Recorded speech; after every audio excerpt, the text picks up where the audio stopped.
Welcome to Jingle Books. It's a holiday tradition presented by Books That Make You and produced by Black Chateau Enterprises. We're going to hang out tonight. There's a variety of authors that are going to be joining us, sharing their books, holiday traditions, and showing us what a bookish holiday season is all about. It's like a variety show meets the best holiday party ever. There's lots of surprises and, of course, lots of books. If you have a book lover on your holiday list, or maybe you yourself are a book lover and maybe you're looking to stock your own to be read list for 2025, looking for some new reads, then, my friends, prepare to meet your new favorite authors and get some ideas for your shopping list. Now, for the best, in my opinion, optimal viewing experience of this Jingle Books event, if you're watching on the Books That Make You website or the YouTube channel, then perfect. You are going to have the optimal viewing experience because then you can hang out in the YouTube chat. There's other book lovers in there. Plus, the little helpers that we have, the Jingle Books little helpers, are going to be posting about the authors and about their books. So there's going to be links and things for you to check out. Now, what makes Jingle Books so special is the Facebook group. You got to open that page too. So when you go to Facebook, go to the Jingle Books Group. It's a group from Books That Make You. So in the Jingle Books Group, you can play games, and there's so many that are going to be fun for you to take advantage of. So ideally, okay, this is the setup. The ideal setup is that you have two screens, one so that you can watch the Jingle Books event, and the other so you can play along with the games at the same time. Now, to play the games during Jingle Books, just again, go to the Jingle Books group on Facebook, and our little helpers are posting games and making things merry right now as I speak. What kind of games, you might ask? Well, there's a scavenger hunt and an elf on a shelf challenge and so much more. Each new game will have winners chosen at random. Prizes include books paired with bookish goodies. And there's lots of chances to win. Now, the fun lasts, here's the kicker, all throughout the holiday season. The Jingle Books Facebook group has ongoing games, contests, and holiday fun for book lovers. There is also the big Jingle Books giveaway, and it is packed with books from many of the authors that you're going to meet here at Jingle Books tonight at the event. The giveaway is really easy to enter, and winners are chosen and announced at the end of Jingle Books. So you can go there right now. You have plenty of time, and you could win lovely holiday decor, including a cute village with houses and trees, the fluffiest stocking I've ever seen, adorable holiday decorations, a box of yummy chocolate, and, of course, lots and lots of books from many of the authors that you're going to be meeting today at Jingle Books, such as Rebecca Hendricks with her books, Hard Dog's Night. Yeah, these are part of the giveaway, as well as Saving Casey by Grenelle Desjardins.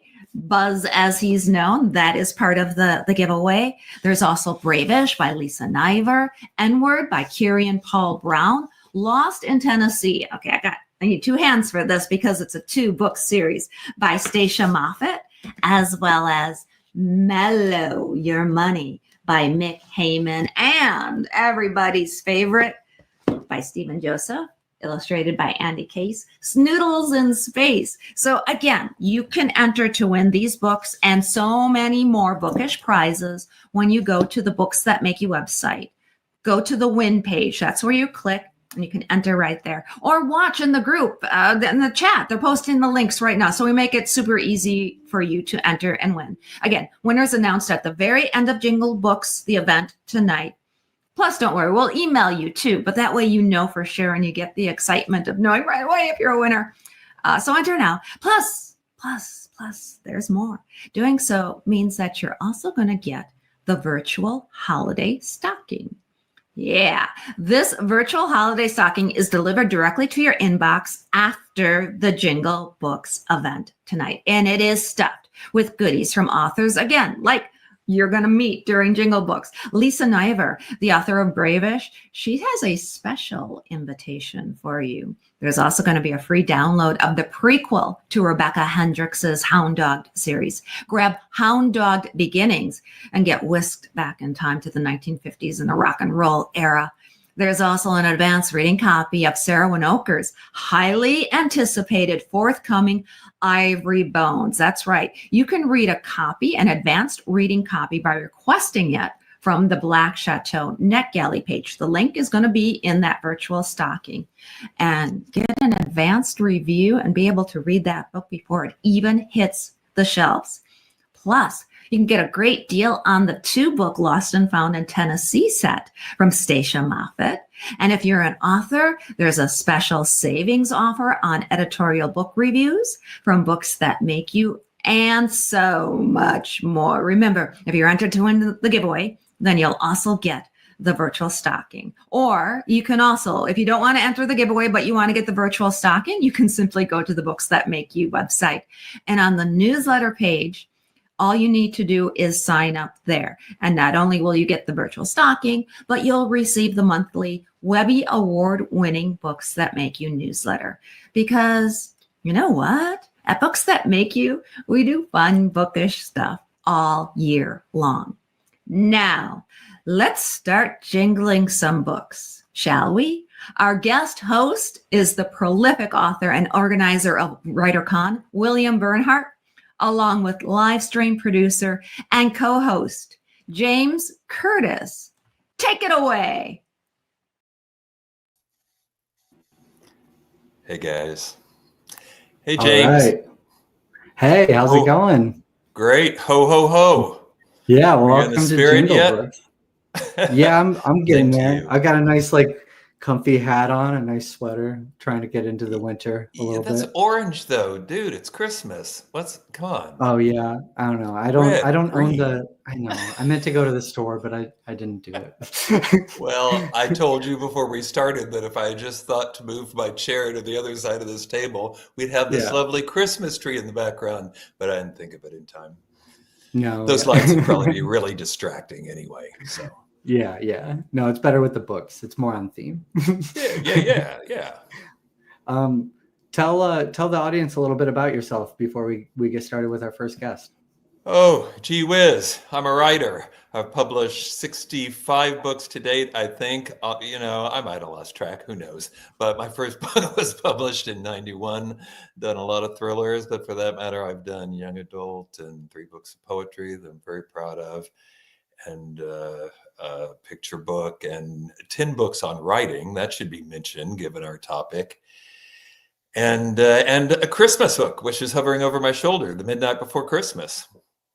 And I also, as Desiree mentioned in the intro, I host a writers conference every year called WriterCon, which is in Oklahoma City over Labor Day weekend. Go to writercon.com.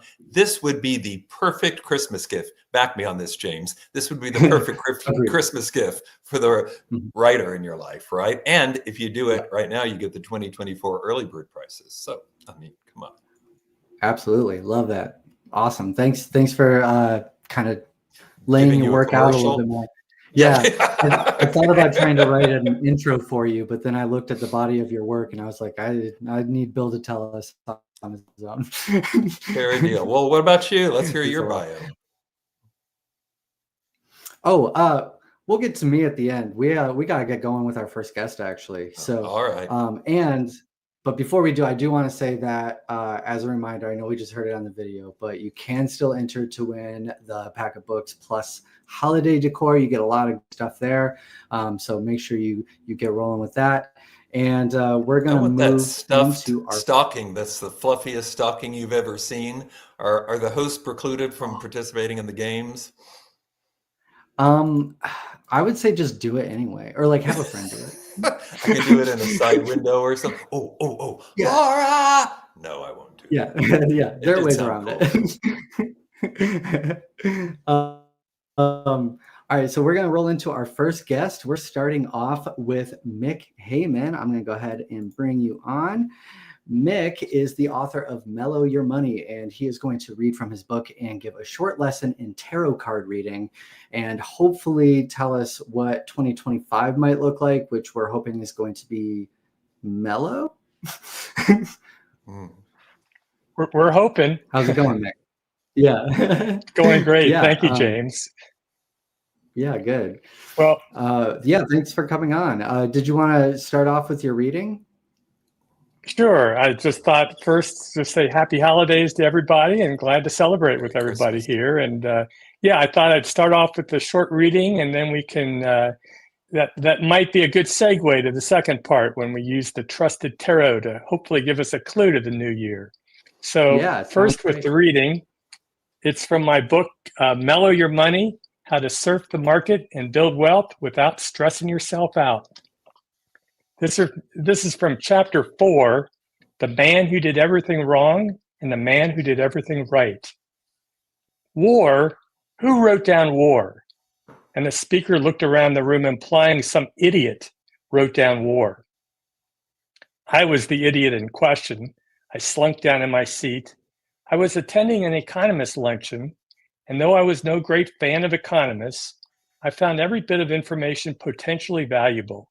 And it was usually fun to gather around with other advisors, especially whenever someone else agrees to pick up the tab. So I went, thinking to have a nice lunch and expand my knowledge without making a fool of myself. I had apparently failed on that score. Fred was a celebrated economist visiting Louisville to share his views on the future of the economy and the market. He had passed around note cards and asked each of us to write down where we thought interest rates and other market signposts might end up by the end of the year.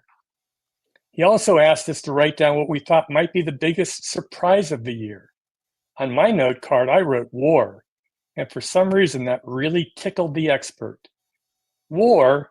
Boy, that's a new one, Fred chortled from his seat. I ask this question everywhere I go, and believe me, that's a lot of places, and nobody has ever come up with war. Boy, that is rich. And then he paused. The silence seemed to go on for minutes, everyone looking around, and it became obvious he wasn't giving up until he found me. So I raised my hand. About 20 faces turned immediately toward me, half in astonishment, half relieved that the idiot was me and not them. Were you joking? Fred asked me. How do you imagine a war happening in America this year? Maybe you were envisioning something abroad, like Chile or Argentina. Everyone stared, waiting for my answer. I couldn't take the easy road out Fred had offered me. I couldn't have located Argentina or Chile on a map if he paid me. Thankfully, after my own excruciatingly long pause, the simple answer came to me. Well, Fred, you asked for a surprise, didn't you? I flashed him my sincerest smile.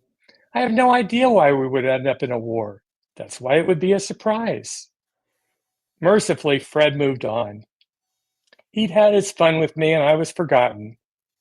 I'm pretty sure, though, that many in that room will have thought back to that awkward moment when 3 months later, in September of that very year, the planes hit the World Trade Center and America went to war. Here's the thing I've learned about surprises. They come as a surprise, and they are an unavoidable part of the market and, of course, our lives. As I had tried to explain to Fred all those years ago, surprises emerge improbably out of the blue and make us all look like idiots. But if we're prepared, we can grow from them in ways that predictions can never offer, because we have to pivot in the moment. And in doing so, we learn firsthand how well we've prepared for the impossible. I had predicted the unpredictable war that came upon us in 2001, but did I act on this possibility? Did I warn my family, sell my stocks? No.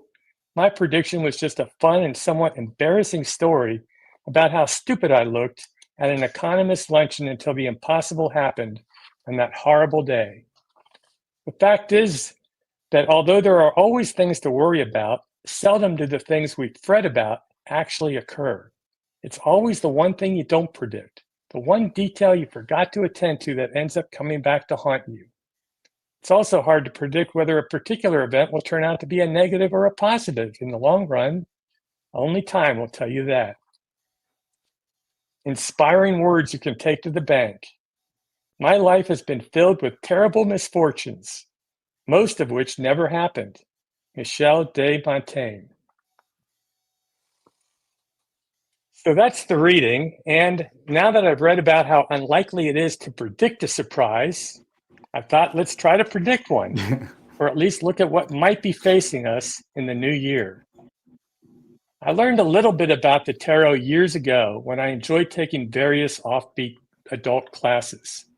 For some reason, I thought I might meet women in these classes. I failed miserably at that, but in addition to a juggling class that was a blast, I also learned about the tarot.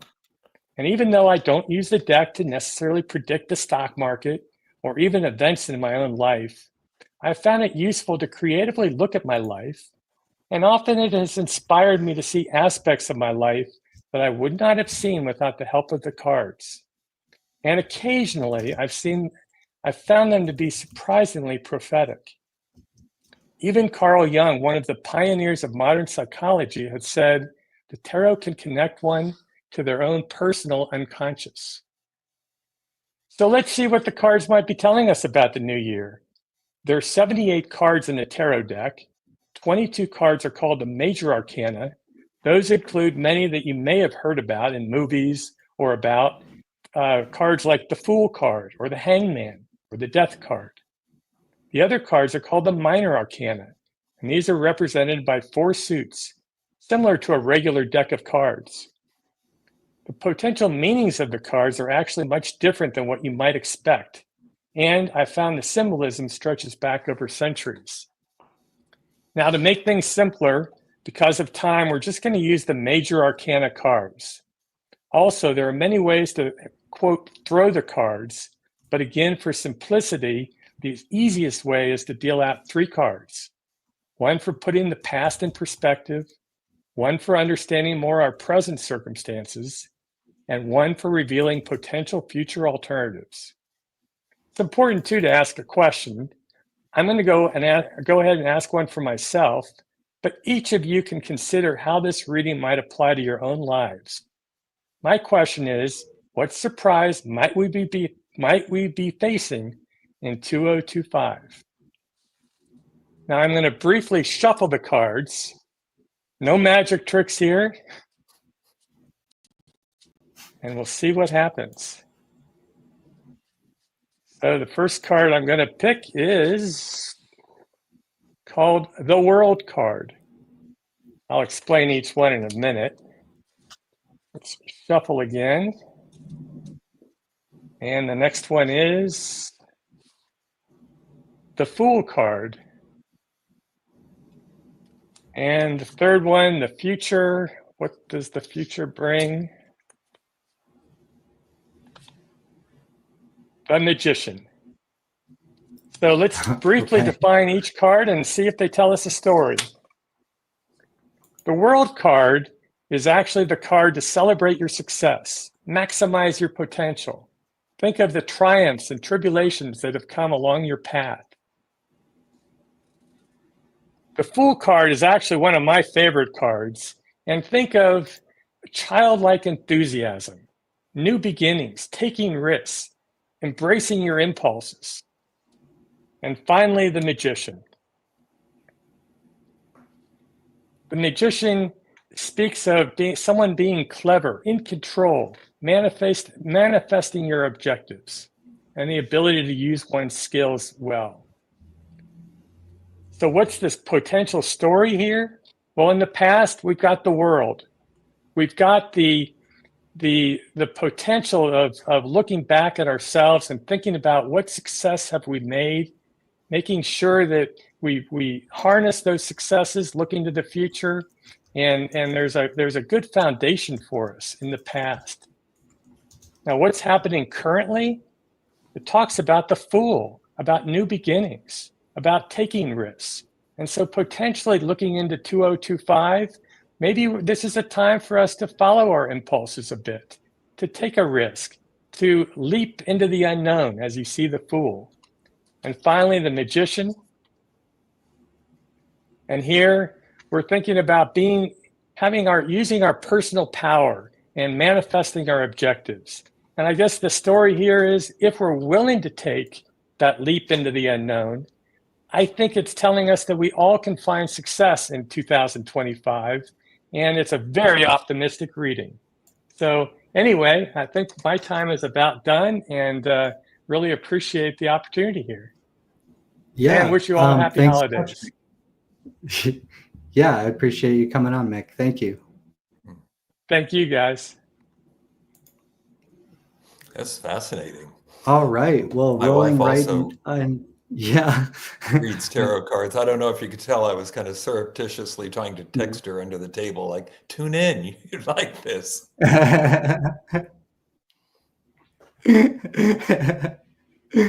Well, we'll have it up on the YouTube after, so she can always go back and rewatch too. Good point. We're gonna roll into Lisa Niver next. Let me go ahead and bring you on.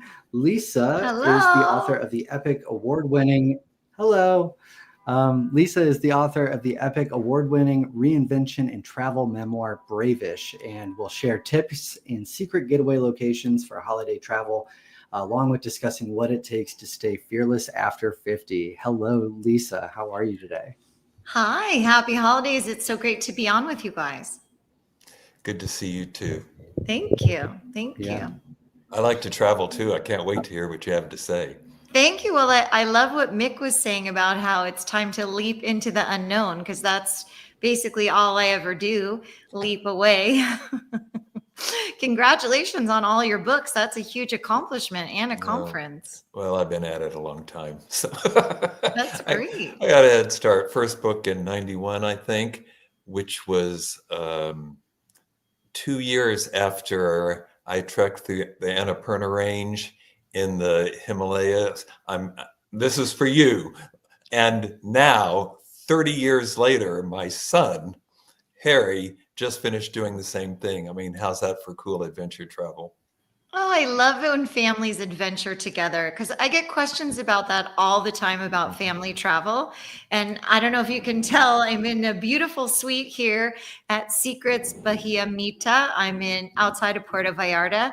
And this resort, the side I'm on, is adults only, but the other side is family. So I love finding ways for people to travel. And I always recommend, people always ask me for tips. So at an all-inclusive, it's so great. You're not curious at the end of the week that, oh my gosh, the food costs that much, or the drinks. So I think that really makes a difference for people, because you plan in advance, and then it's never fun to get a surprise bill, because I know everybody's probably holiday shopping, and Desiree talked about, getting books for the people on your list. But I think that's one of the things a lot of people want to do is travel. So I have a couple of travel tips for you. Are you ready? Yes, definitely. Yeah, absolutely. Okay, so one of the tips that I've been giving a lot about travel that maybe everybody isn't aware of, I've been surprised how many people say, oh, that is a good idea. So whatever airline you like, take the credit card and take the bonus miles. You get to check a bag, which you might not know this about me, but I take my hula hoop everywhere. So I need to check my luggage. I'm not one of those carry-on. I've been I've been videoing more and more of my hula hooping adventures, and my YouTube is almost to 2.25 million views. Wow. So I've been adding more hula hooping. It's really great for exercise, and it sparks a lot of conversation when you hula hoop by the pool at a hotel. So I need to acquire a dubious talent, is what you're saying, that will get views online. I don't know about that, but it's been working for me. But hey, I couldn't do it, so more power to you. Thank you. So the credit card gives you the miles, which is so great, because then you can take more flights. And another thing I always recommend to people about flights is, it used to be when I was growing up that people always booked round trip tickets. That was the way to get a better fare.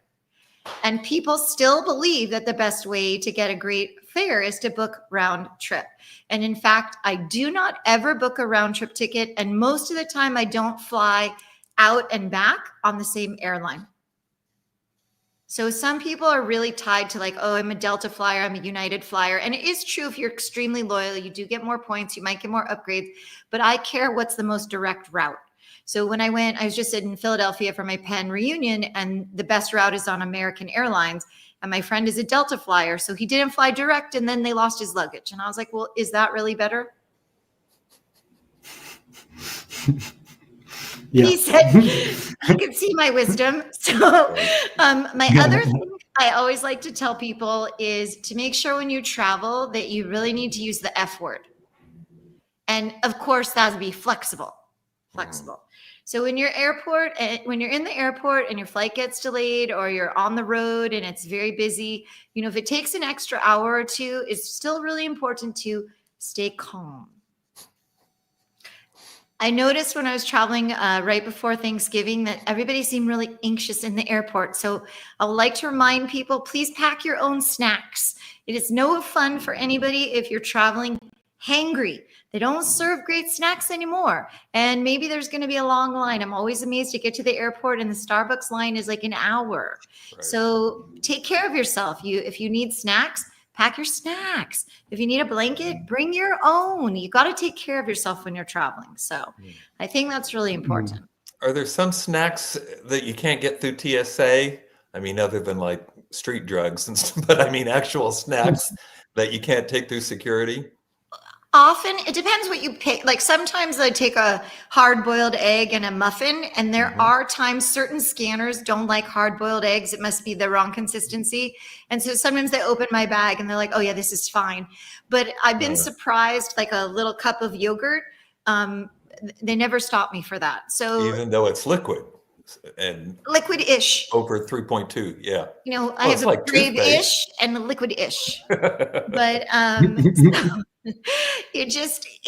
I just think pack something reasonable, like I take those little Bonnie Bell cheeses or yogurt or something healthy. Bring a banana. You can always get M&Ms in the airport, but you can't always get like something healthy that'll sustain you. Or I basically pack my elementary school lunch: cheese and crackers, and apple. Yeah, but you got to take care of yourself. So I think that makes a big difference.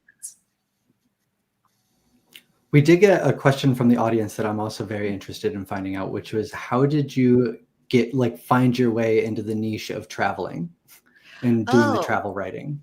That's such a good question. So when I was little, my parents, I wasn't so little, I was a teenager. My parents took us on a Mediterranean cruise. It was at the time when you were a dentist or a doctor. If you went on the cruise, it would count it as education. And at the time, everything was tax deductible. Right. So there were people doing these seminars. And I was at the Parthenon, and I was at the Egyptian pyramids. And it was so incredible. I was at the Western Wall in Israel, and I felt like my history books came to life. And at the time in school, I thought that history or social studies, whatever you call it, was very boring. And then I was in the actual places, and I thought, who can make this boring?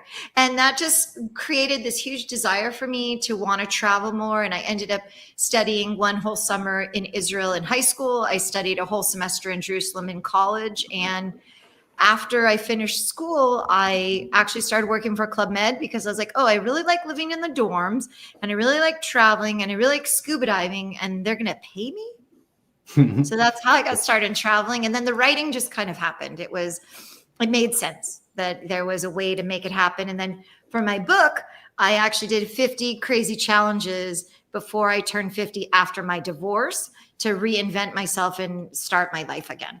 Oh, I love that. Yeah. What were some of those challenges? Well, one of the growing up, don't give away the big ones. Obviously, okay. That's in the book. But in the book, growing up, I'll give you a teaser. Growing up, I had a lot of trouble with with accidents. People said that I was very clumsy, and it turned out I'm not clumsy. I had an undiagnosed eye problem. So I was a couple of times in the hospital, and I used to run into things. But once, it was actually the eye doctor that helped me during my divorce, who said, now that your eyes are working better together, you need to do some challenges. But in reference to your question, a lot of people ask me how they could travel more. So I have two thoughts for you. One is, you don't have to leave your hometown to travel. You could have an adventure in your own backyard. You just need to be a little bit curious, or maybe drive home on a new street.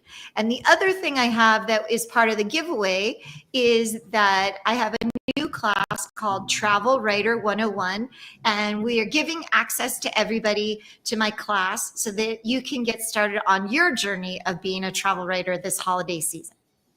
Awesome. That's Terrific. great. Yeah. Yes. Lisa, we'd love to have somebody come speak on travel writing at WriterCon, our annual conference. I'm just saying. Oh my goodness, I get to Live. travel to WriterCon? I'm in. I'll have my connections people form. contact your people. Okay. I will even send you these flowers. That would, deal. Lisa, we're coming up on time here, but with the last minute or so that we've got left, what's something that you want to make sure that you leave with the audience today? I would love to tell the audience that I have a podcast called Make Your Own Maps. I have the book, I have the class, and my podcast just won again this year, just last Sunday, an award for diversity and entertainment. So you can check out my podcast. I have a lot of travel writers that have come on to be interviewed, as well as the ambassador from Ireland and Deepak Chopra. So if you want to know more about getting to travel, maybe they will inspire you also. Awesome. Congratulations on the award. That's terrific. Thank you so Yeah, much. that's Thank great. you. Thank you. Yeah, and for those of you who are watching, all of those links should be posted as well in the chat. So just make sure that you go and check out all of Lisa's work, because it's obviously very impressive and incredible. I appreciate you coming on, Lisa. Thank you so much for having me, and I hope everybody has a healthy and happy holiday season. Thank you. You too. All right. That was cool. I'm happy to get some travel tips. Unfortunately, it came after I traveled to my friend's house. But yeah, I had never maybe thought I'll help me on about the way home. I'm sorry, the idea of booking 2 separate one-way flights instead of a round trip. Was she saying that it's less expensive, or just that there are other advantages of it? I mean, that would never even have occurred to me unless I was going to be there for a month. Yeah, I think that it's just like, you're more likely to find like the better deal for each flight, and so you can kind of get the best deal overall. If you I think that was part of what she was saying. Yeah. So I learned something. All right, we are. Yeah, no, that was awesome.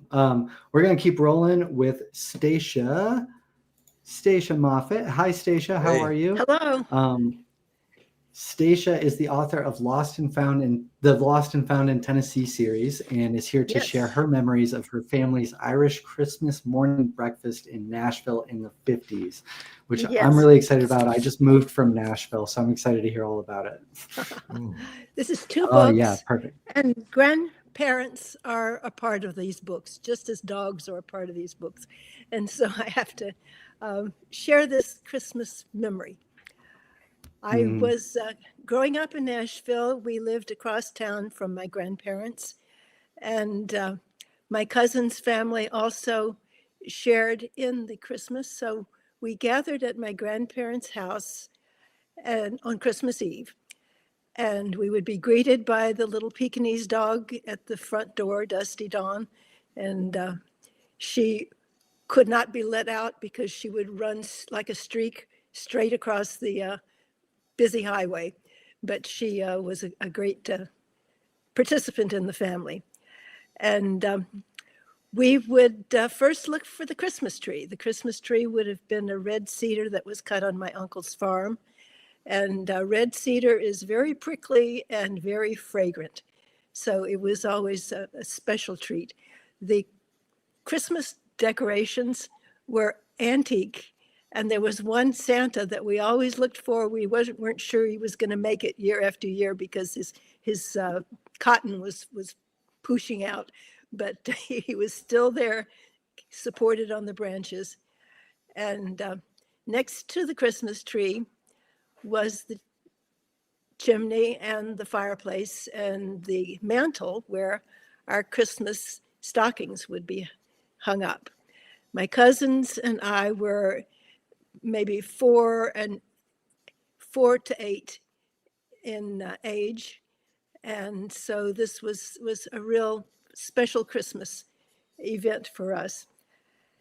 And we would go to the chimney and look up and see where our stockings could hang. And we'd have to call my grandfather, who had hunting socks. And that's what we used for our stockings. So he would bring out 2 pairs for the 4 children, and we would have our stockings hung up on the fireplace. And there would not be a fire because that wasn't fair to the elf. But we were still true believers at this point. And so we would put our Christmas gifts that we had brought under the tree, and then we would have a simple meal, and it was time for kids to go to bed. Kids had to go to bed so that Santa could come. And we would check to see if there was any snow falling, but usually not in Nashville. So we would head for the upstairs, and always resolving that we were going to hear Santa and come down and intercept him in the process of putting out our treats. But we never did. And Christmas morning, we would check, and Santa had taken some of the Coke and some of the crackers that were left for him, and our stockings were stuffed full with piles of wonderful things. And so these would be lifted down. We would start looking through them. There would be candies, little fishes, and pieces of striped ribbon, and coconuts with soft centers, wonderful hard candies, and nuts of all sorts, and fruit. And in between all of those, what we were really looking for were the toys. And there would be some toys interspersed. And so we would essentially dump out all of our stocking and have a nice pile of goodies. And it would be time for breakfast. And breakfast was the special thing that was created by my grandmother, Sweeney. She would work endlessly to have everything perfect. And when the doors were opened to the dining room, the white lace tablecloth would be set with beautiful china and an array of wonderful, wonderful smelling things on the table. So we would rush in and get each in our seat and wait for the delights to begin. The first course was oyster stew. Oyster stew was something that was made as a creamy soup, and I have no idea where the oysters came from. They could have been sent in by train to landlocked Tennessee on ice, or they could have come from cans, but they were something connected to the Irish ancestry of my grandparents.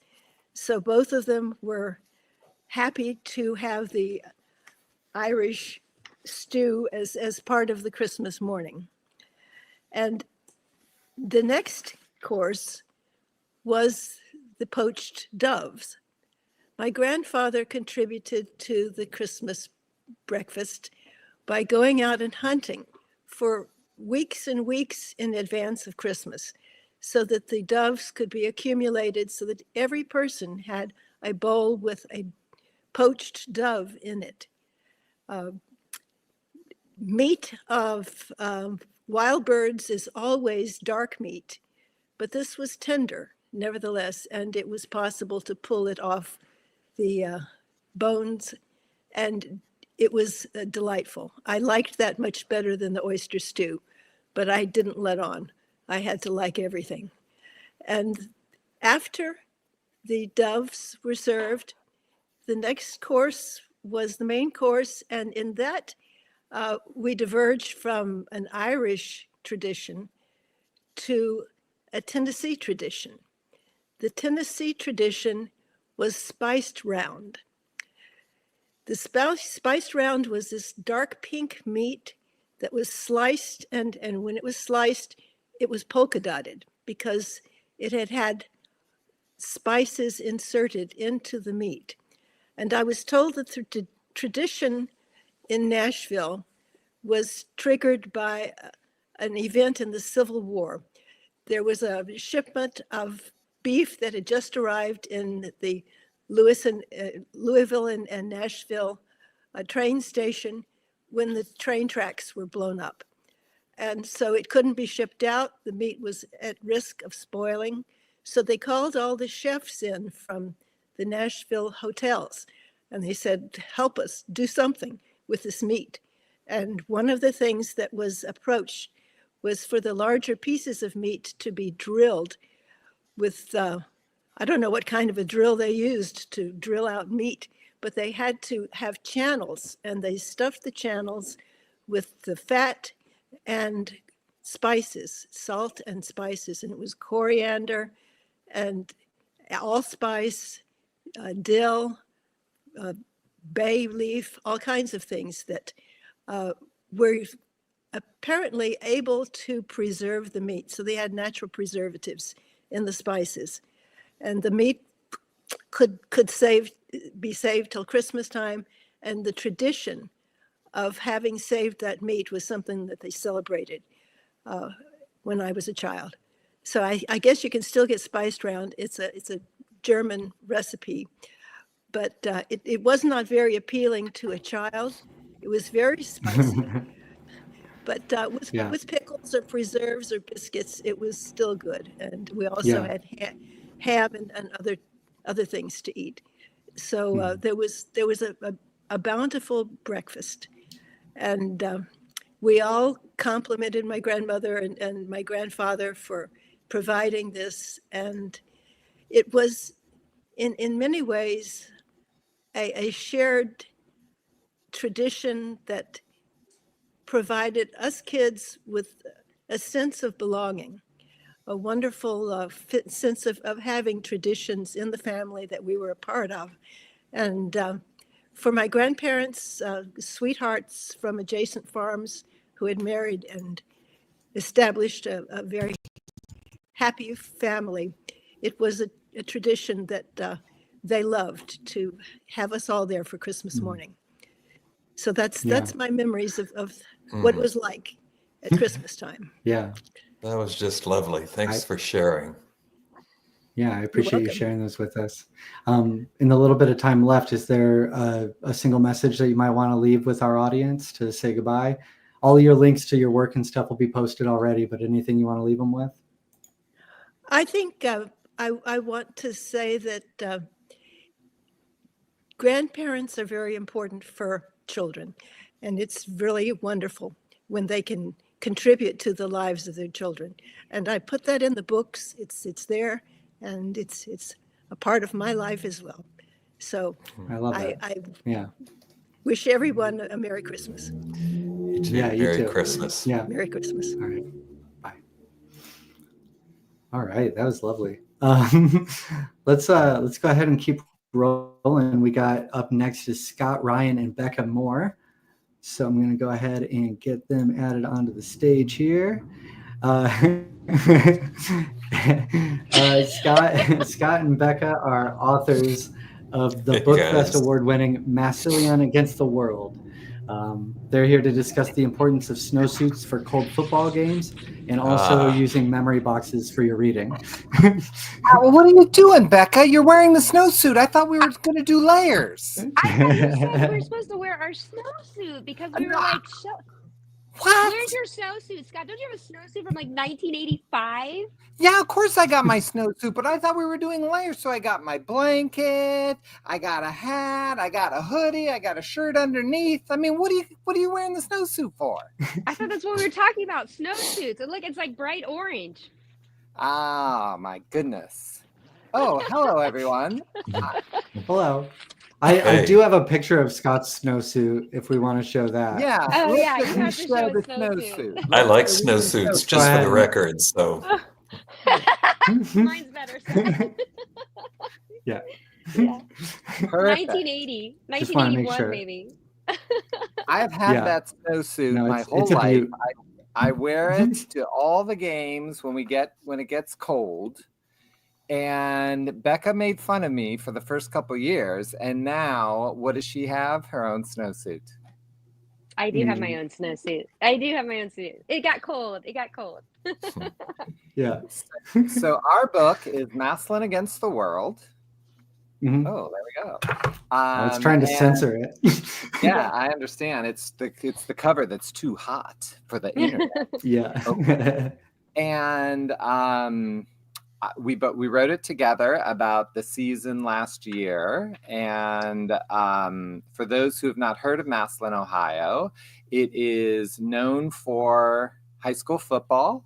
We have the oldest rivalry in the country. It's older than the OSU Michigan game. It goes all the way back to 1894, where we battled the Massillon McKinley game every year. And in Massillon, that is Christmas. So Christmas is the Massillon McKinley game. That's and we cover that in the book. You would not believe what Becca has to go through. Becca, tell them a little bit about what the Massillon McKinley week is like for a coach's wife. So the Massillon McKinley week is basically you're not getting any sleep, because starting at the end of the game on Friday, if we have a home game, like all of a sudden all the signs go up all across town and everything, and then we have something every day. Like it's basically a breakfast, a lunch, and a dinner, or a lunch and a dinner. And Scott loved all the rigatoni that we ate all week long. So we eat a lot of rigatoni, which is not a Christmas dish. No, it's really crazy. And then the game is either played at Massillon, which holds about 16 to 18,000 people, and the town only has 30,000 people. So over half the town can fit into the stadium. Or it's played at the Pro Football Hall of Fame field, which is McKinley's stadium. So it's, in fact, Becca and I do a show called Tiger Talk, where we actually made orange Santa hats that we wear for the Massillon McKinley game. That much Christmas in Tiger Town, as we like to call it. And so Becca, tell them a little bit about what our book is about. So Scott writes this whole long introduction about what it's like to be from Massillon, because he loves Massillon, Massillon loves him. And I write this whole introduction about how I was the most hated person when we moved to Massillon. So it's kind of, because it's just a small town, and I kind of came in and people were not used to someone like me who's very involved with the football team and just with the players and everything. So the book is a little bit about, kind of overcoming that adversity and keeping in mind like who you are as a person and staying yourself, and then, helping the team overcome adversity and have a winning season and win the first ever state championship game in the playoff era. They've won games, state playoff games, I guess you would say, before, but that was when the media or writers used to, decide, just like, college and stuff. But what's cool about writing this book with Scott is because Scott has been going to Massillon games since he was a kid, and Massillon was just a dream for my husband to come maybe one day be a coach here.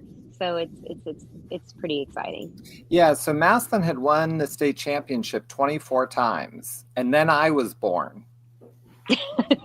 And they never won again until last year. So they were on a 53-year drought.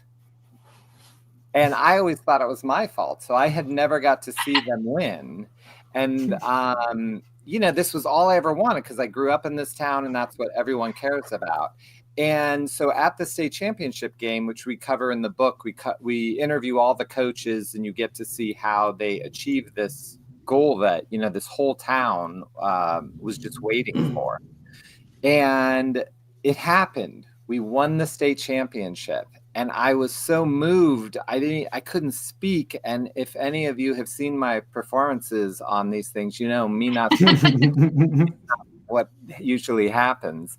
And I was I was in the front row of the stage. He's like sitting right here. He's like right there. And I was just frozen. And all of a sudden, across the field, I see Becca running towards me in her snowsuit. And what do you say, Becca? I ran up to him and I said, "I told you so. I told you so." He didn't think we were gonna win. And I didn't think we would. So moments after, I get, "And I told you so." And Becca, even placed it. Is this going to work or? Yeah. Ooh, sorry. There we go. She made me a memory box that has her telling me I told you so. And it has a picture of us in our snowsuits. I think it's really cool, like for a writer to, like, because what do? We put books on the shelves, or we put them, by our bed. But, we won an award for this book. So at the Book Fest Award, and we won 2 actually, right, Scott? I think we won 3, but we don't want to sound like we're, we're not counting. Let's tell everyone it was 4. Let's just say 4. I think we won them all, actually. We won them all. But we got the books with our seal on it, which is what I put in there. But I had to make sure I put our snowsuits in there because obviously you need to remember to bundle up. But you put I told you so. I put I told you so because I was right.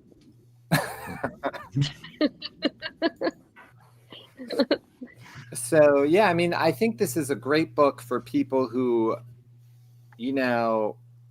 miss that like small town America feel. This is a town that has been ravaged by industry and, it's a bunch of blue collar workers and all those businesses have moved away. All the factories have closed, but the town survives honestly because of the high school football team, where people come out every week. The number one employer used to be Republic Steel, and now the number one employer is Massillon Public Schools.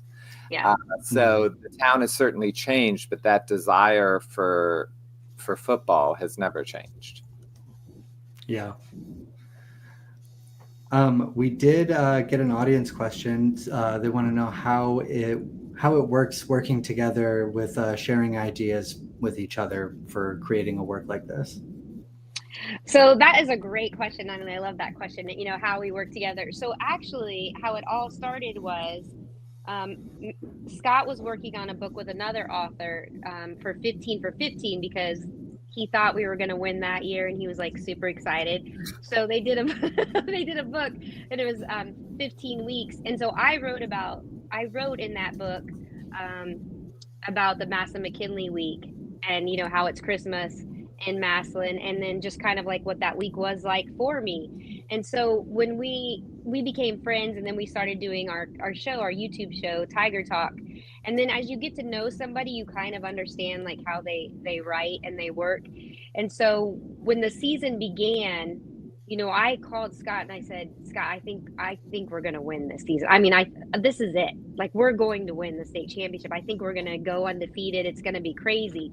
And so the day after we won the state championship, I had gotten no sleep.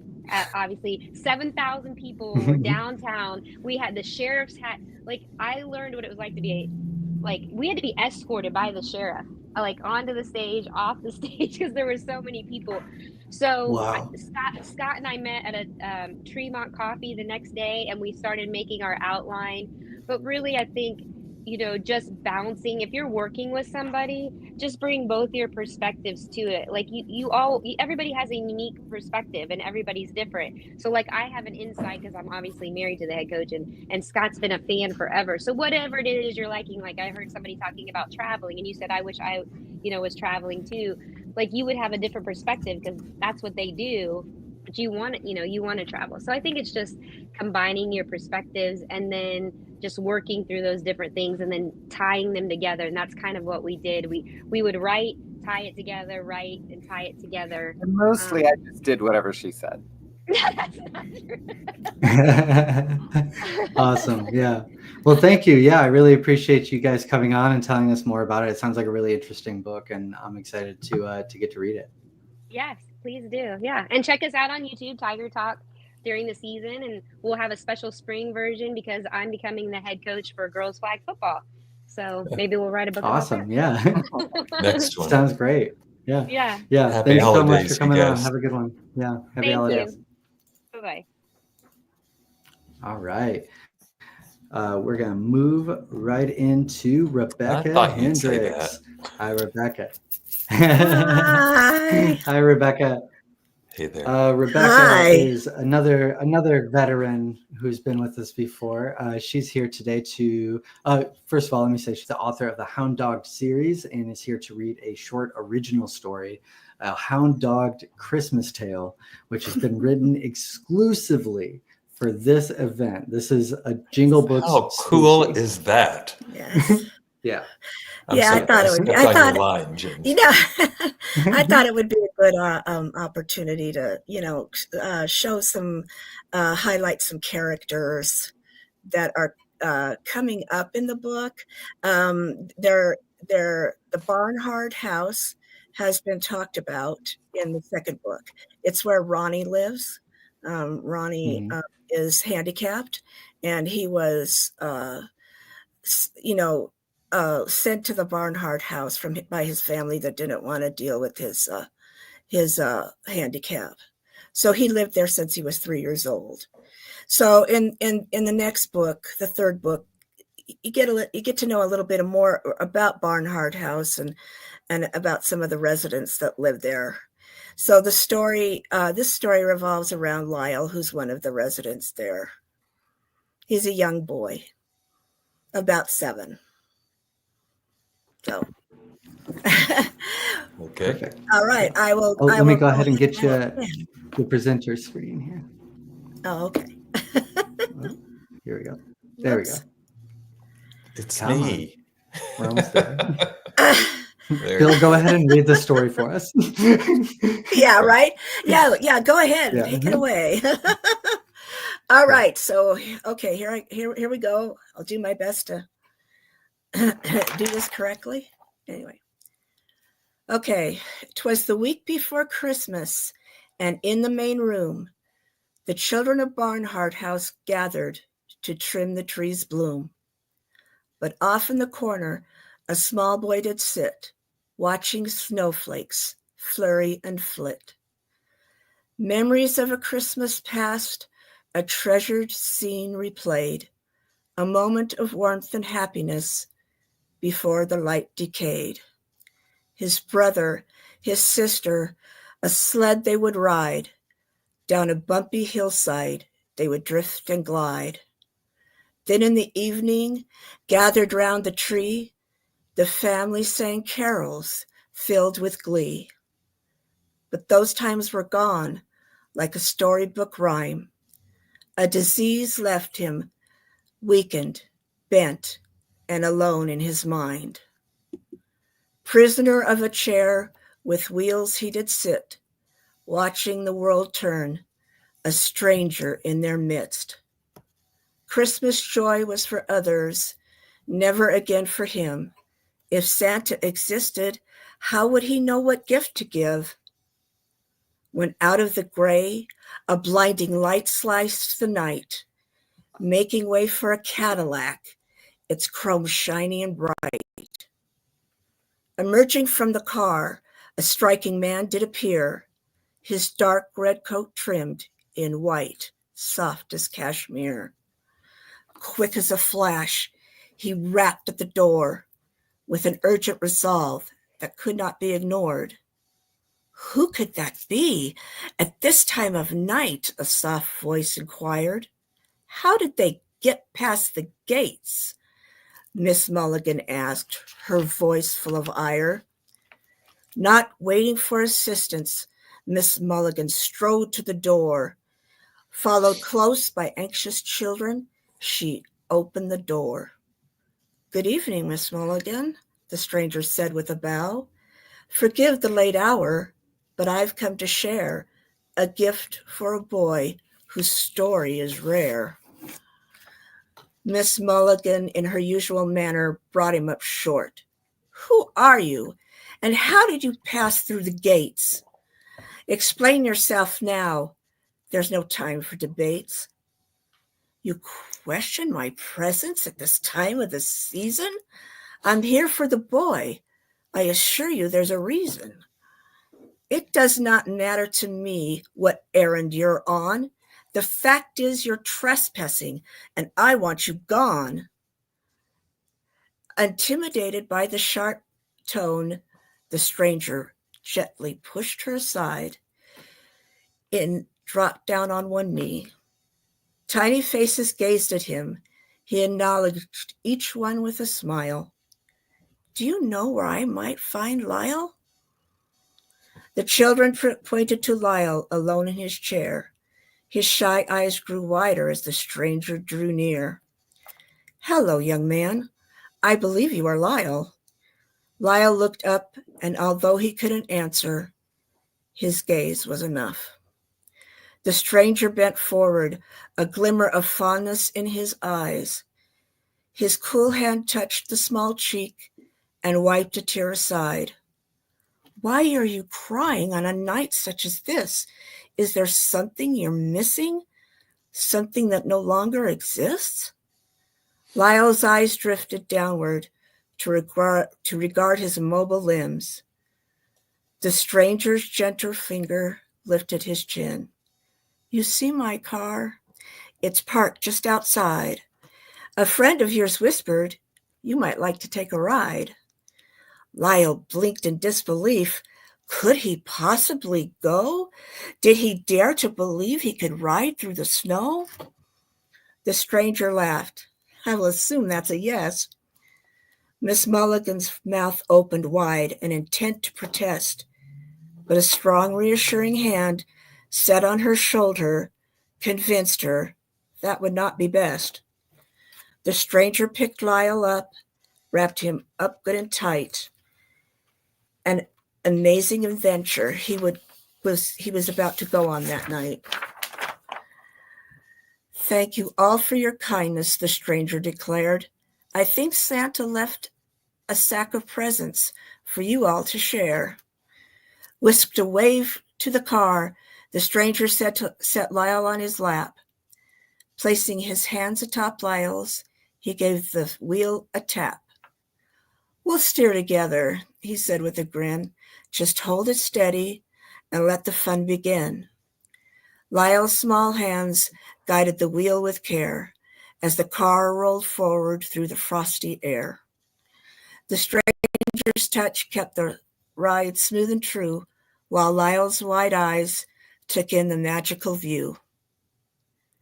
As the hum of the engine faded into the night, Miss Mulligan stood in the doorway, bathed in soft moonlight. Who was that man? Miss Mulligan pondered as she watched the car turn the last corner. The answer seemed clear as she gazed at the stars. Lyle would not be a resident of the house for much longer. The man he was riding with would soon become his new father.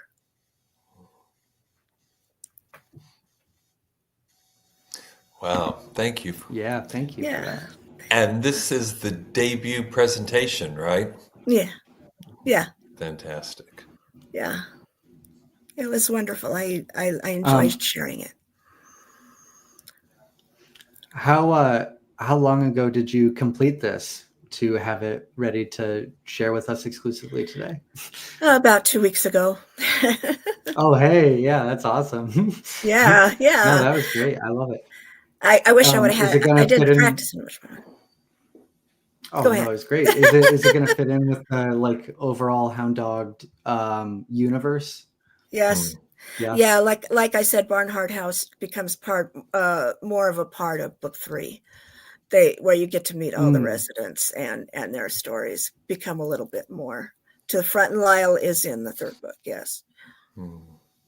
Awesome. So what I really want to know, though, is does this laurel light up? It looks like it might. Or no, you know what? I should have thought of that. Is it just attractive? Well, yeah, for next year. Yeah, I'll try. I'll step it up for the next time I do this. Becca, we got just a little bit of time left. Is there a message that you want to leave with our viewers on your way out? I just want to, make sure that everybody knows to have a happy holiday, to kind of put aside everything, all the craziness that's going on in our world right now, and just focus on what's important, which is family, and, things like, being close with your loved ones and spending as much time with them as possible. I think that's what needs to be focused on this time of year, and sharing as much love and kindness with anyone that, you meet, even someone on the street. So I want to wish everybody a Merry Christmas. Yeah. Merry Christmas. Fantastic. Thank you so much for coming on. Merry Christmas to you too. Bye. All right. Up next, we've got Kieran Paul Brown. Kieran is the author of the provocative. Hey, hello. How's it going? I keep forgetting to say hello to people before I launch into telling, saying who they are.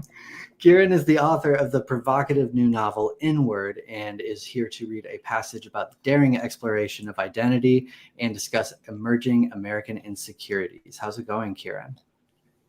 It's going very well. I'm very excited to be here. Slightly nervous, but yeah. Thanks for having me. Yeah, thanks for coming. Did you want to start off by doing your reading? Yeah, I will. Okay. All right. Okay, let's go. Antonia, I'm sorry. Can you hear me? Yeah? Yes. Okay. Antonia, I'm sorry. I'm so sorry for what I did to you, and I hope you can forgive me. Once again, Antonia was lost in that forgotten place, that dark and endless void of nothingness from which she'd heard Peter and Claire callously allow her to die. Once again, Antonia was separated from her body. Once again, she was detached from the experience of living in the three-dimensional physical universe. Once again, she existed as nothing but a disembodied consciousness floating through an endless ether of thought, heading to an unknown destination from an unremembered origin. Antonia's senses had abandoned her once again. She saw, smelt, felt, heard, and tasted nothing, but was somehow in some way more aware than ever before. And because of this, she knew something. Antonia was not alone.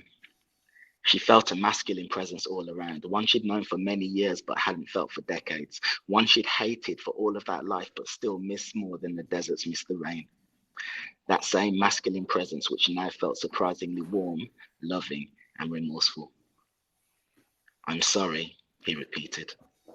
However, the masculine presence didn't communicate with words but with energy, vibration, resonance, one which permeated Antonia's being and imbued within her, sorry, my AirPod just fell out, imbued within her the proper depth of his meaning.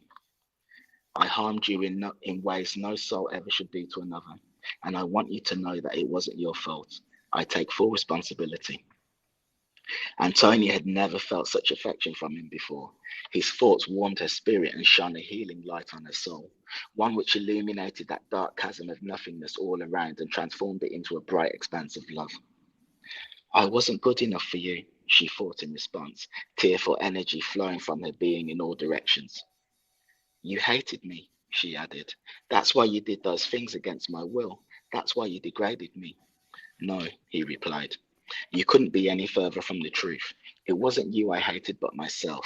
I detested the man I was. I hated who I had become, and seeing your youthful innocence was an ongoing reminder of everything I had lost. Every day I saw your beautiful smile or felt that loving energy beaming from your pure heart, mine shattered just a little bit more. You were brought into my life as a mirror, Antonia. Through you, I saw myself for who I truly was, and through you, I received my soul's most significant challenge in that lifetime. The complete and enduring support you showed those people, despite what others thought, inspired my soul and challenged my ego. Please know that the more I attempted to kill the light of your spirit, the more I actually killed myself. Please know that it broke me to do those things to you. It broke me mentally, physically, and emotionally, Antonia. At first, Antonia resisted, her thoughts tangled in a chaotic web of old wounds and unanswered questions. She wanted to recoil, to cling to the pain that she carried for so long, a pain that had defined and held her in a way that he never had. Every time I harmed you, I poisoned myself, so much so that my time in that incarnation was shortened as a result. It's why I fell prey to that condition, Antonia, and it's why we spent so much time together at the end. My soul was crying out for a way to apologize, but my mind and body simply weren't brave enough to verbalize it. But as his words sank deeper, she felt a strange, unfurling warmth like sunlight breaking through a dense mist. Her anger, which once felt like a shield, now felt oddly heavy, weighing down something she was no longer sure she needed to protect. The guilt I felt over what I did to you brought an early end to my life and caused my soul to pay a penance in the great thereafter. However, that penance led me to the level of spiritual understanding I currently have, and I have you to thank for that. I owe everything to you. His energy resonated within her, filling spaces she hadn't realized were empty. For the first time, she felt the possibility that maybe, just maybe, she could let go, if only a little. The steadfast strength of your character in the face of such darkness was my mirror, and Antonia, I thank you. Your love for Winston was the most beautiful thing I ever saw in that lifetime, and I'm privileged to have had you guide me as much as I was supposed to guide you. You are loved, and you always have been. With those words, a dam broke within Antonia's psyche. She was shocked, amazed, overcome, elated, and basically overcome. If she was still within her body, she would have hugged this male tighter than she'd ever hugged anyone before. If she was still within her body, she would have cried a river of tears onto his chest and bawled hard and loud enough to be heard for a mile in all directions. But alas, Antonia was not in her body, and she could not hug him nor cry onto his chest. All she could do was think of the words, "I love you too." And with that, reality began to morph. Okay, there we go. Lovely. That was a beautiful words and pretty darn good reading too, Karen. Oh, cheers. Thank you. Great job. I wanted to do this event justice, Yeah, no, your reading voice is really great. I felt like I was fully immersed in that. So do you have any questions, or would you like me to speak about the book? There were some thoughts I wanted to share. Well, firstly, a little bit about the book itself, and also about America as a country, because this book is set in America while I'm English. So yeah, definitely. All right, so the book, as I say, the book is called N-Word, and it's about a woman called Antonia, who you just heard there. She's an 85-year-old white woman who dies and immediately is reborn in the body of a 23-year-old Black OnlyFans and Instagram model. Immediately. So it's not like she's reborn, but as a baby and she has to age up to 23. No, it's like 1 minute she's old, white, wrinkly. Next minute she's young, Black, sexy. It's just like that.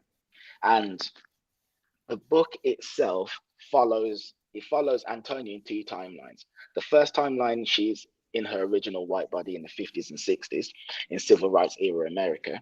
And in the second timeline, she's in the present day in the body of the IG model and adjusting to what it's like suddenly being young and sexy again in the present day.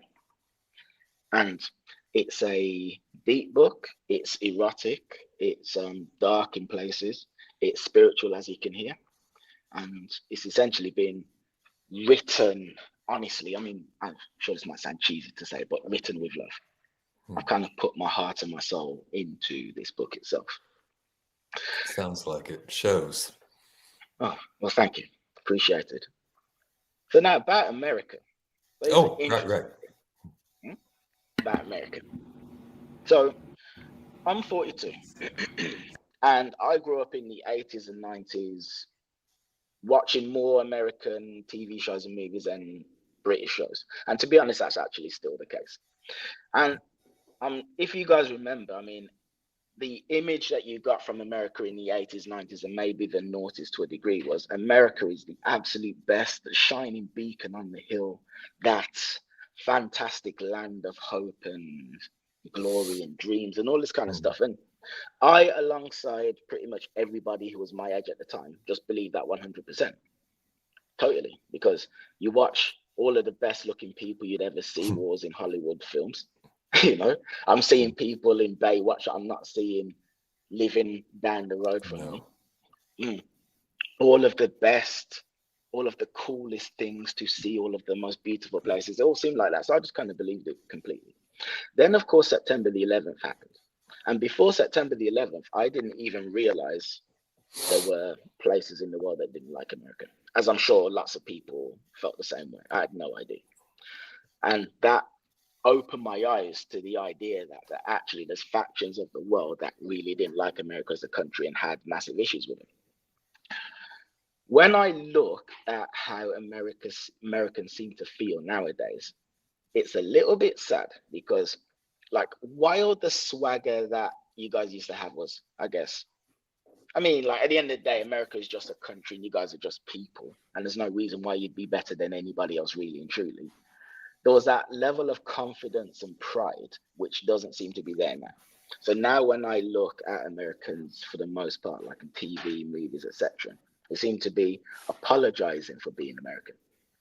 As in that knowledge of maybe things that the government's been doing or how America might be perceived in certain parts of the world over time in the past couple of decades has gotten to the psyche of people.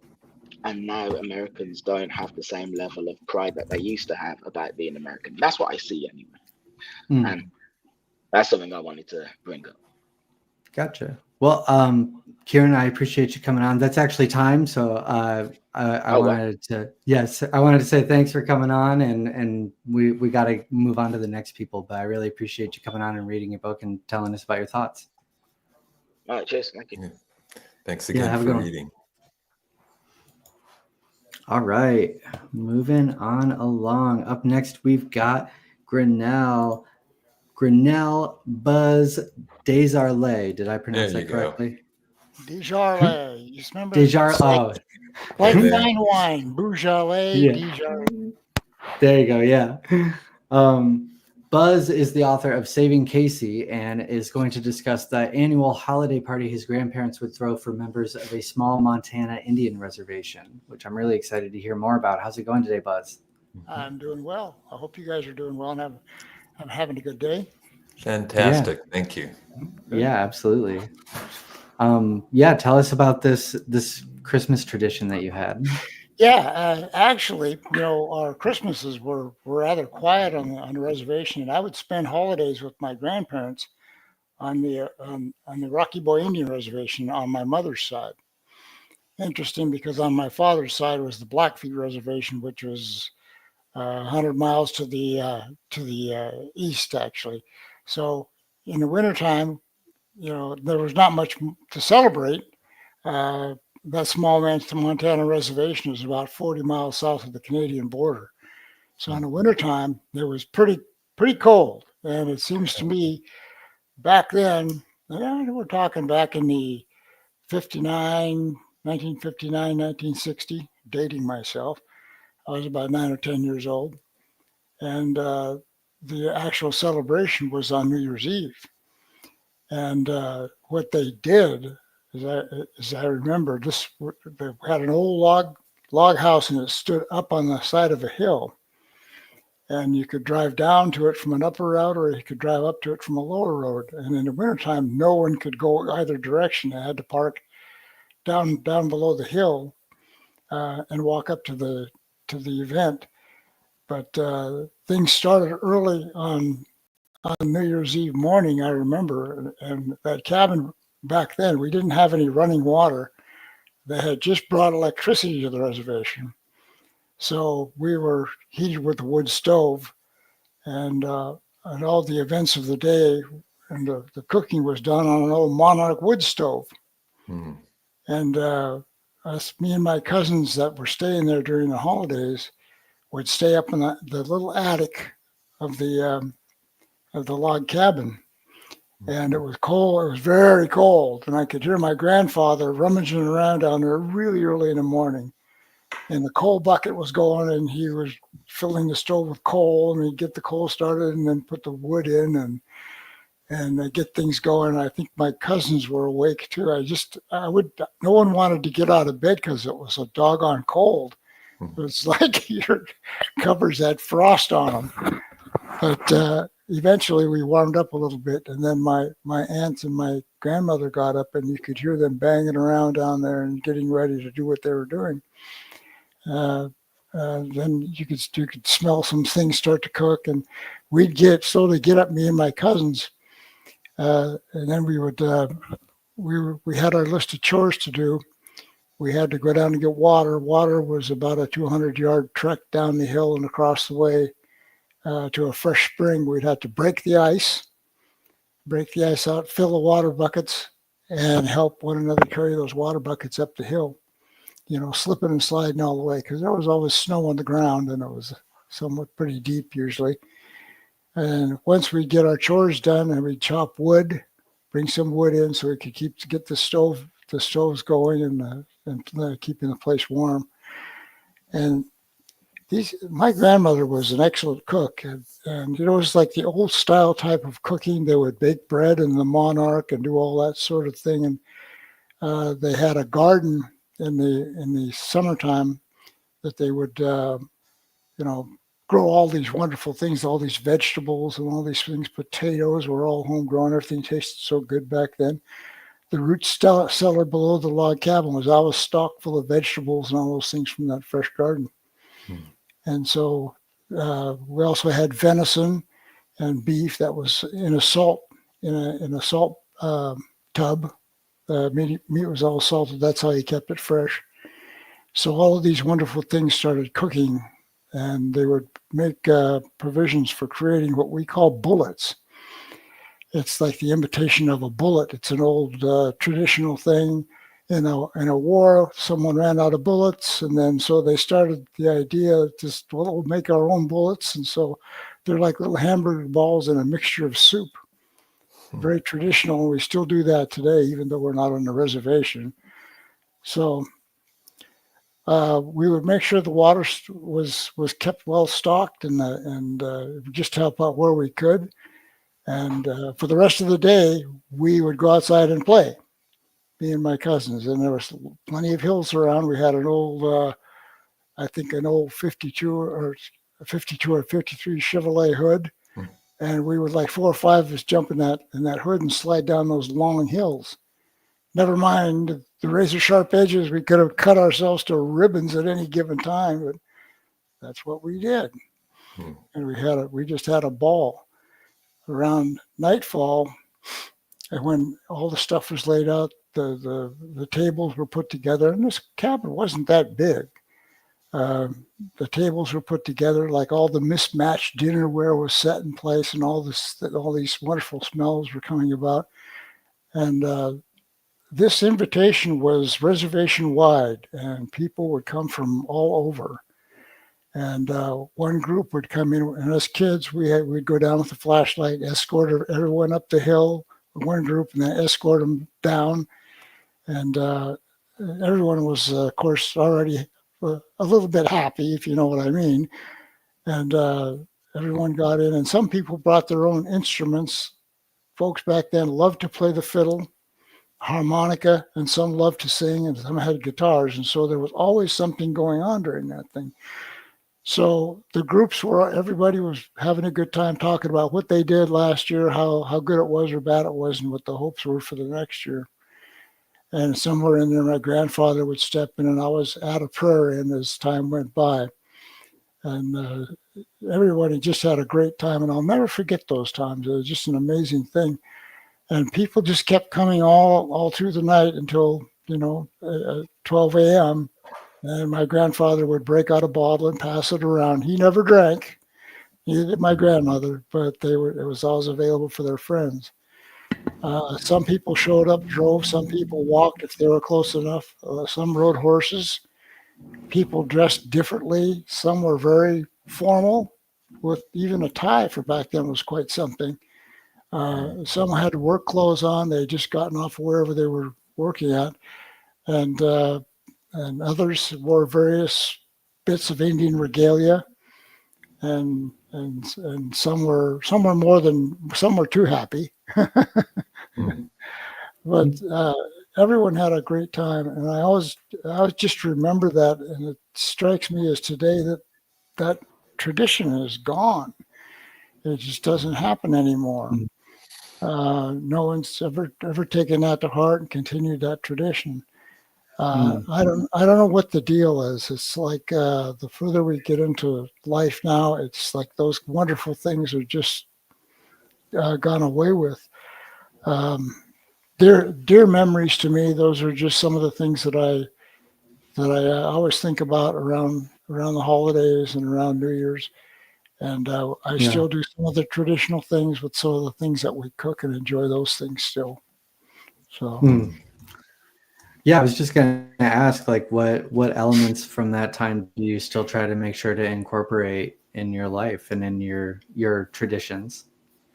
Well, usually on New Year's Eve, we'll cook up that traditional dish, and then you get some fry bread. You always have to have some fry bread, and mix those things together and get as many families together. It's like where I live up in Washington State.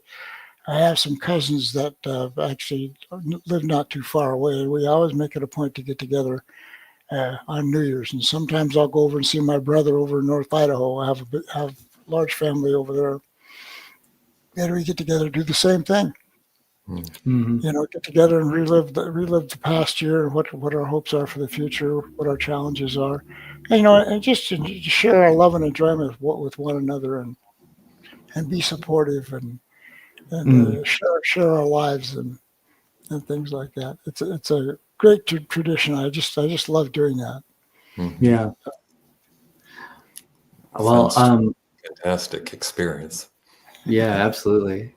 With the last few seconds that we've got left, is there a final message that you want to leave with our viewers? Yeah, get a copy of Saving KC, of course.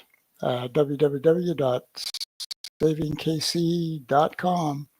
It's available on Audible as well. It has 2 endings. Don't be surprised. It has 2 endings. You get to pick which one you like the best. Ooh, I like that.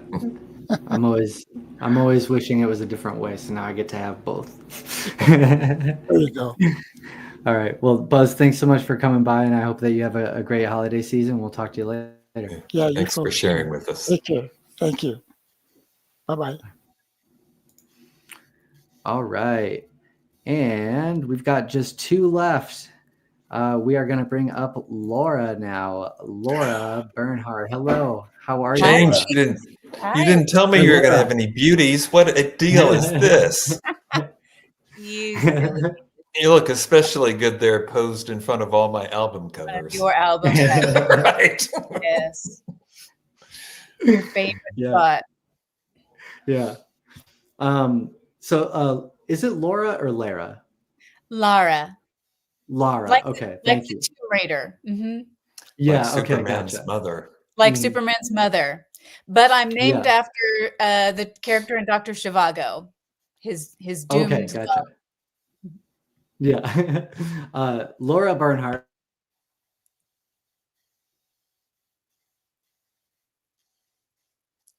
James, we've lost your audio.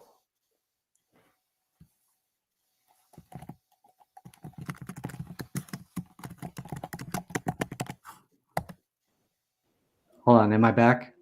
There you Yes. are. Right now? Yes. Still no? Okay. We can Sorry. We're gonna roll with it. Good. Anyways, I text Laura you, but is I here really to- can't see what I'm doing, so don't judge me on my spelling, okay? No, you're good. You're good. Laura is the author of Christmas Spirit, a retelling of Dickens' A Christmas Carol, and is here to discuss adapting her Christmas traditions for a psychic who is witnessing ghosts haunting her main character. I'm really excited to get to talk more about that. So yeah, welcome, and thanks for bearing with me on the mic. I'm excited. Yeah, I'm excited to talk about my book. Let's see if I can get in there. There we go. Christmas Spirit. This is actually book 5 in the series. But I knew I wanted to do a Christmas book from early on. We've been talking about traditions, and one of our traditions, of course, is that we always watch at least one version of Dickens' A Christmas Carol during the season. It's one of my favorites and has been since I was a very little girl. I even like the Muppet Christmas Carol, which I know some people don't much care for. So this I'll take Mr. Magoo any day.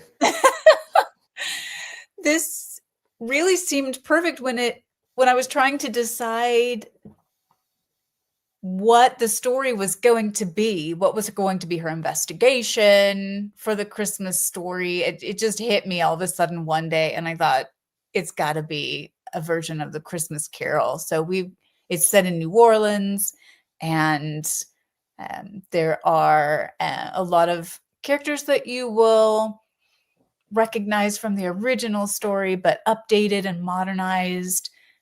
The health issue kind of brings in our current, oddly enough, with what's in the news right now.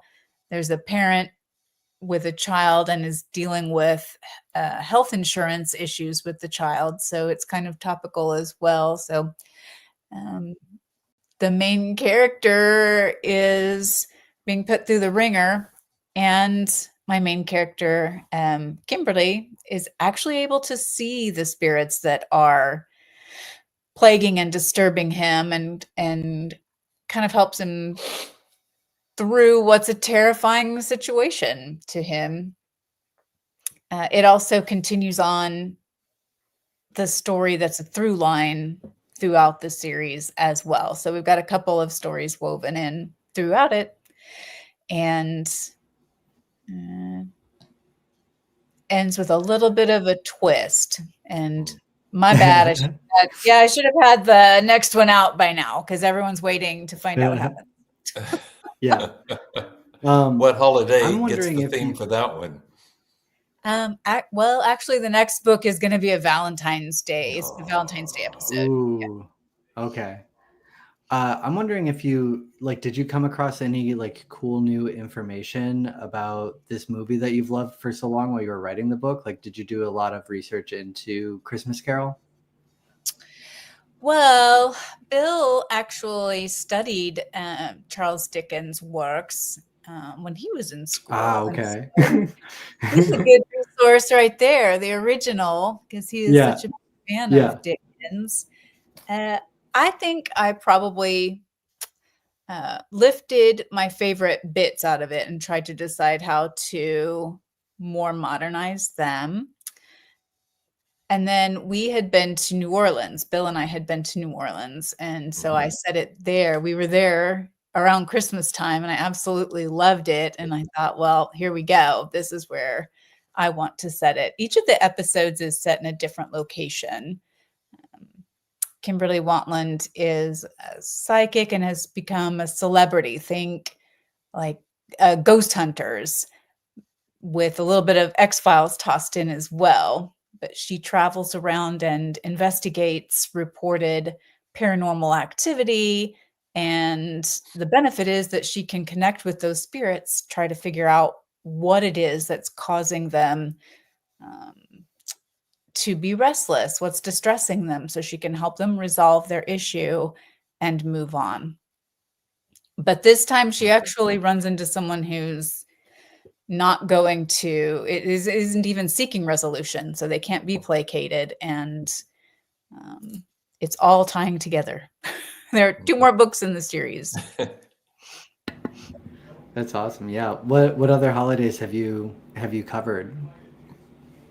Halloween. Have you had holidays? Oh, Halloween. Yes, That's a good one.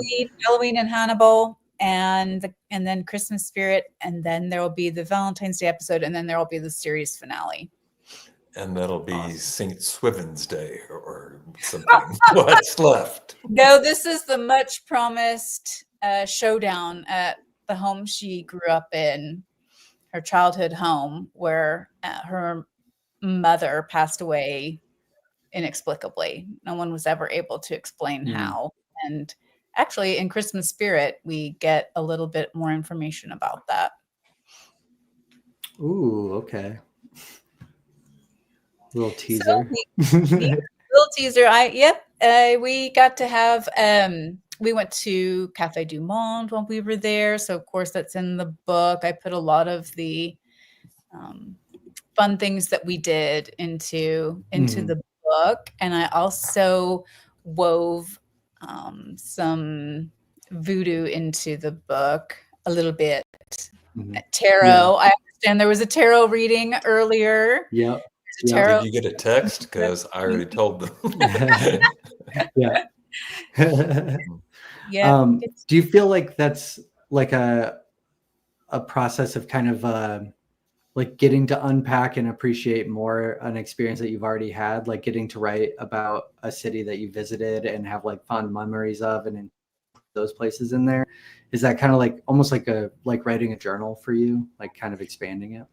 Yeah, absolutely. I'd maybe not thought of writing in a journal, but now that you say that, yes, because when I picked up the book and started flipping through it and reminding myself, it's those memories of being there with Bill that come back to me as well. Take lots of pictures, jot down lots of notes. It's important to get the real details right. I mean, I have lots of fun with writing about the supernatural element, and that can be whatever I want it to be, but I try to get the real elements as close as possible, then just have a lot of fun with it. And I do. I love writing these books so much. We were doing a small group writing retreat, right? That's why we were in yes, New Orleans just before Christmas. Yeah, that was fun. That was cool. Super fun. Very good. And it's really, when you have a small enough group that you can actually read people's work and give real feedback and actually get to know them, that's the best. Plus, New Orleans. How many times did we go to Brennan's? And Brennan's is in another Christmas tradition. Yes, and I have the little bells on the pink ribbons, and I still have the one we got. You're going to share your recipe for your fabulous cinnamon rolls? That's what we get on holidays. Oh my, yes, that's a tradition of ours. I do make homemade cinnamon rolls, and it's a process. They start the night before. It's all completely from scratch. And I actually incorporate some whole wheat flour within it. I love to bake because you can modify your ingredients and you can make it exactly the way that you want it. And I roll it out, cut them up, they rise overnight, and then I bake them the next morning, and then they get a glaze on top. They are so good. Yeah, no, that sounds good. Well, we're running out of time, but we got a few seconds left. Is there a final message that you want to make sure to leave with our viewers? I will just say, 'tis the season to be haunted. Enjoy a good ghost story. Ghost stories, I love that. Ghost stories are historically enjoyed at Christmas time. So, grab a good ghost story and enjoy. Yeah, awesome. Well, thanks so much, Laura. I really appreciate you coming by. Hey, thank you. See you soon. Okay, bye-bye. All right. Last up, we've got Stephen Joseph. Hey, Stephen, how are you? I'm doing great. How are you doing? Stephen, good to see you. I'm doing good. Let me see if I can read through this intro here. I didn't do so good when we did it in practice, but we're going to try. Stephen Joseph is bringing Swifty Swoodle in the Doo-Wah Padoodles, Groodle Cheese Doodle Powered Balloon Doodles, Balloon-a-doodles. Balloon-a-doodles. And now 3 times fast. Okay. Yeah. Jalapeno Peppered Papadoodles. And all the Snoodle Gang back for another great adventure. And this time they are escaping from Zoodletraz. How's it going, Stephen? Oh, it's going fabulous. It really, really good. Yeah. You want to just kick off with the reading? So, well, just to give you a background. So this is the 4th Snoodles book. So there is Snoodles, Cadoodles, Poodles, and lots of noodles, if you can see it. And then the second book is... I think it's getting washed out in your green screen a little bit. Yeah, I know, but I'm trying. we got links to all this, yeah. Turn that background off. Who are you fooling? The Zoodle Strike Back. So just give it back, just explain this. Always the challenge with, like, you're writing the 3rd and the 2nd, 3rd, 4th, now the 4th book. And now after this will be the 5th book, but this will be the 4th book, Escape from Zoodletraz. I want to write a book that kind of reprises everything that happened in the first 3 books, and it's a challenge.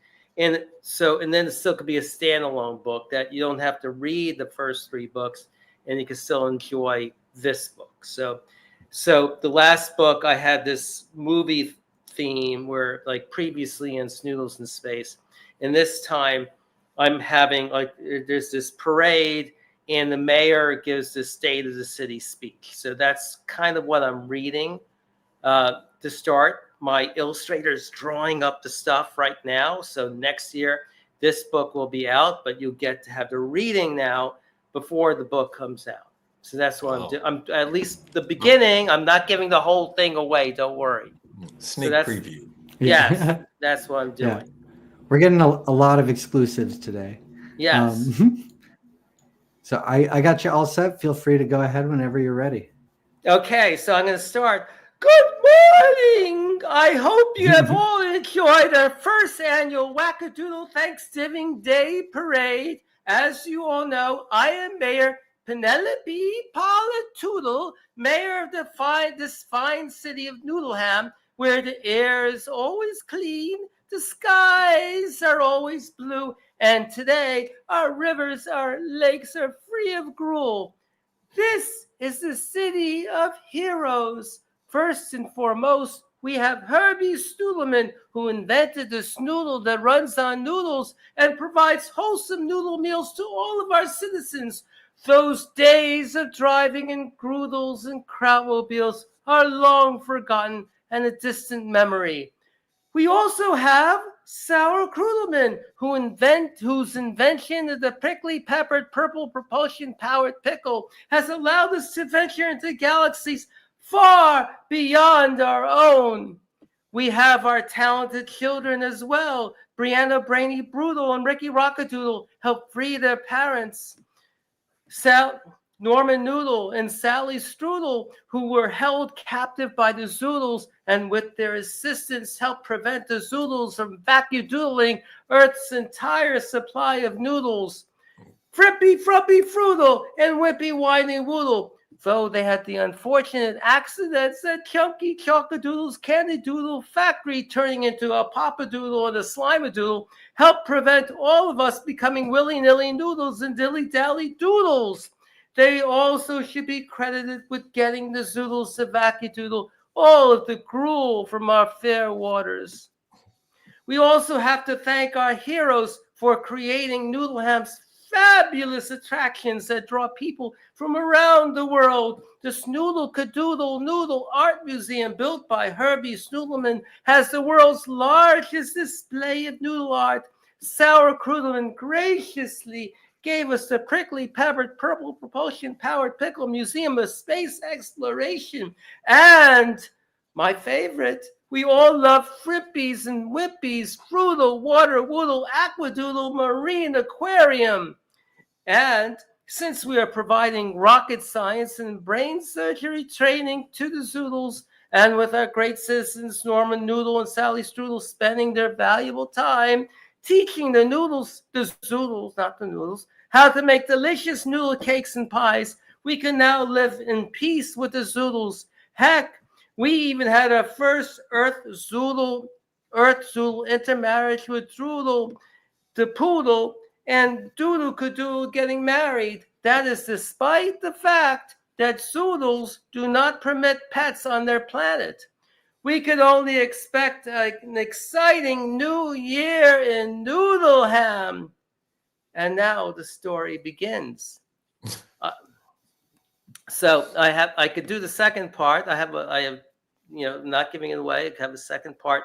So this book is the music scene, the great music scene that he left out. Polly Toodle didn't talk about the music. We have like Andy Dandy Doodle and the Schnazadoodles, Sneezy and Stuffy Schnazadoodle, and Swifty Swoodle and the Wappadoodles, who were the biggest head. Oh, Swifty Swoodle, she had like the $1 million tour, packing stadiums, and then Cloodle the Grand Roodle has his own band. Cloodle and the Grand Roodles heard about this, and he came to Earth to do his own tour, thinking he could make $1 gazillion, but he kind of sucked.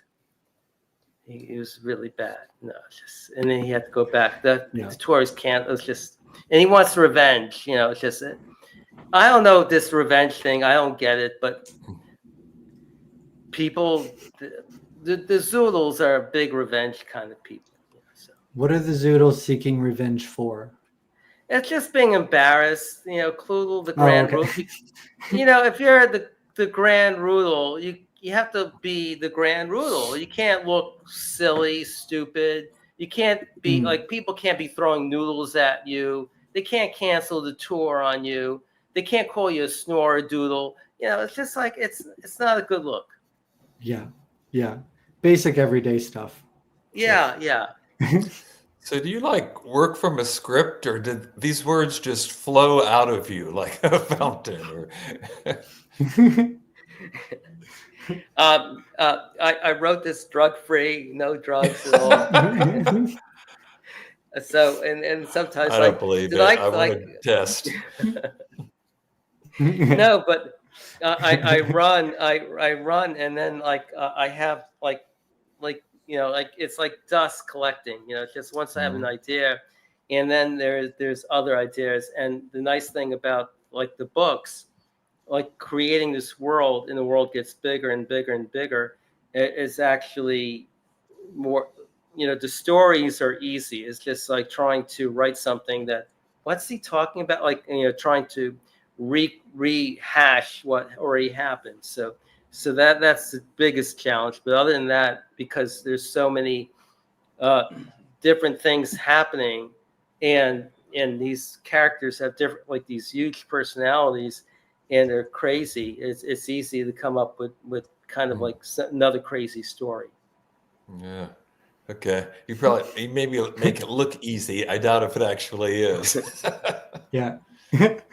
No, I'm surprised that, because the thing that gets me is when you're just talking about who the characters are and what their backstory is. I think that it's wild that you can keep all that together in your brain with all of the words being so similar. It would be so difficult for me to remember all of that. Well, the amazing thing, when you talk about backstory, my illustrator, he's British. He lives in Nottingham, not Noodleham. But when he draws the backstory. So he talks about J.K. Rowling, who when she has all these books, but she developed all the characters beforehand. She's writing all the things about these characters. So when she's writing the story, there's a lot of stuff that never shows up in the book because she's writing the backstory, and he knows this. So when he's drawing, there's drawings that get into the books, but he's drawing other things to get in the backstory. So he keeps telling me, in the first book, there's Pierre Latudel and Artie, I forget the names, but he draws up a lot of different drawings about those characters just to give them more dimension, and then only certain pictures get into the book. So he keeps saying, there's so much to talk about Pierre Latudel. My favorite character is this. You have to write more. Okay. So. Yeah. Well, Stephen, it's always a pleasure having you on. I appreciate you coming on and giving us a nice little bedtime story again. Yes, my pleasure. Thanks again. Yeah. All right. Have a good one. All right. And that's it. Now, that's the lineup. Huh? Yeah, we got through them all. That was a great episode. A lot of fun people. And then I also you got some prizes or something to give away, don't you? I do have a giveaway a giveaway to announce. The winner of the giveaway is none other than Carol N. Which I feel like I said that in a way that made it seem like you should know who that is, but at any rate, not the Carol N. Yeah, the Carol N. And there are, what would you guess, 200-300 million people who are named Carol N. You're gonna have to give us more. They all won. They're all getting some. Yeah, Carol N won. We. Other than that, we are all done, though. I do want to ask for you to go ahead and give some places people can go and view your work as well, too, though. I want to make sure that we get that out there. Oh, thanks. Well, my website is obviously williambernhardt.com. currently under construction, so give us some slack. But go to Amazon or wherever you buy books online and put in my name, and you'll get so many titles. Surely there'll be something you like, and including The Midnight Before Christmas. And again, if you or somebody who's aspiring to write, send them to WriterCon. I'm really proud of that conference. We've launched a lot of careers. Yeah. How can people do that? How can people find WriterCon? Same deal. You can go to WriterCon. Am I saying that? Just to be clear, that's WRITERCON.com. And there you'll find out all about the conference, which is always Labor Day weekend. And but for that matter, we also do a writing cruise and a small group retreat and a lot of other stuff you can find out about. But this would be a great time to give that conference registration as a Christmas gift. Don't you think, James? That's what you were going to say, right? I absolutely agree. I've been telling everyone that they need to buy that for everyone in their lives, even if they don't like writing or books or anything. You never know. I was doing this college thing once, and one of the students came up to me and literally said, "Mr. Bernhardt, can you help me? I'd really like to be a writer, but I hate to read. What do you recommend?" And I said, "I recommend you rethink this, because maybe a business major, that's writing, that's not going to happen if you're not. That's like a prerequisite." Yeah, I want to be a fireman, but I don't want to hear about what other firemen do. Right. I don't want to know about fire. Yeah. All right. Well, thanks so much for coming by. I think that's the end of the episode. We can go ahead and call it a little bit early, I think, today. And we'll talk to everybody later. And thanks for watching. To everyone watching. Thanks, Desiree and Dave, for inviting me to host. This has been a blast. Happy holidays, everybody.